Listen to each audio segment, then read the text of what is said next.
Ça, c'est le doudou de ma fille. Elle dort avec lui toutes les nuits. Je pense à tous les bons moments qu'on passe avec ma fille, quand on chante ensemble, quand on va se promener, quand on passe des moments en famille. Tous ces moments-là qui font qu'une vie est précieuse. Je vis séparé de mes enfants et je trouve dans le sport un moyen de m'évader et essentiel pour moi. C'est retrouver les amis lors de sorties longues et partager ces moments de dépassement. Moi, ce sont les voyages qui me passionnent. J'ai eu la chance de découvrir plusieurs pays. J'ai fait le Kenya, la côte est du Canada. Et prochainement, je vais aller découvrir la côte ouest des États-Unis. C'est à la fois ma passion et mon équilibre. J'ai pas une passion en particulier. En revanche, j'ai une liste de plein de trucs que j'ai envie de faire, que ce soit pour moi, avec mon épouse, mes enfants. Et donc du coup, oui, je me projette sur du long terme. Passer du temps en famille, retaper ma maison, ça peut paraître banal, mais pour moi c'est le plus important. C'est aussi pouvoir en profiter.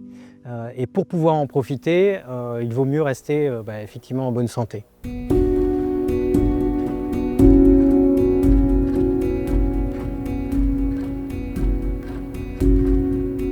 Rentrer chez moi indemne, j'y pense quand je me rends au travail en voiture, parce que c'est un environnement qui est complexe pour rester en sécurité.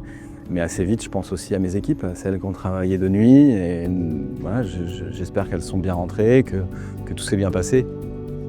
Je pense quand je suis sur mes lignes de conditionnement, quand je transite dans l'atelier, et c'est un atelier de conditionnement qui est quand même pas mal encombré, et la machine sera toujours plus forte que l'homme. C'est une vigilance de tous les instants et à tout niveau. Ça commence de la rentrée sur le parking, à la sortie du vestiaire, dans les ateliers, dans les bureaux, partout dans l'usine. Que ce soit derrière mon bureau ou quand je vais sur le site dans les différents ateliers, je souhaite être exemplaire pour les collaborateurs, pour mes collègues. Je leur dis toujours, vous arrivez en bonne santé à 8h30 et à 16h30 ou 17h, vous avez le devoir de repartir chez vous en bonne santé aussi. Comme je prends soin de mes proches, il me semble normal aussi de prendre soin des gens que je côtoie tous les jours sur le site. L'année dernière, j'ai un collègue qui a été grièvement blessé. Ça a profondément chamboulé les équipes au sein de l'usine. En arrivant un matin, j'ai appris qu'un collègue avait reçu sur le poste de nuit une projection d'acide dans les yeux. Et moi, je suis allé le voir le soir chez lui pour récupérer des papiers administratifs. À ce moment-là, on n'avait pas d'idée des conséquences encore. Il m'a dit peut-être je ne reverrai jamais à quoi ressemble mon fils. Et pour moi, c'était quelque chose qui était vraiment marquant et qui m'a chamboulée puisque je suis maman de 2 enfants et donc ça aurait été vraiment quelque chose d'horrible pour moi. Les accidents peuvent arriver à n'importe qui. Ça peut être vous, ça peut être moi, ça peut être nos collègues. Ça peut clairement chambouler une vie et remettre en cause des passions et des rêves. Je me sens responsable de ma sécurité, mais également de la sécurité de mes équipes. Leur sécurité, c'est ma priorité. On a des outils pour nous aider, des procédures, des équipements, mais aussi des réflexes à adopter.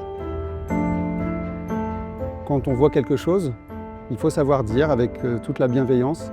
C'est oser dire à son supérieur hiérarchique que son lacet est défait. C'est oser dire à son supérieur hiérarchique, par exemple, qu'il ne doit pas téléphoner en marchant. Le oser dire, il faut le considérer comme un cadeau. C'est plus, ok, je suis vigilant, je tiens à toi et j'ai envie que tu restes en sécurité. Et dans tout collectif, dans toute équipe, il y a des valeurs, il y a un tronc commun et la sécurité doit en faire partie. Avoir les bons comportements, les bons réflexes et pouvoir faire en sorte de rentrer chez soi indemne. Je le fais pour moi. Et pour tous les voyages que je n'ai pas encore faits. Pour mes collègues.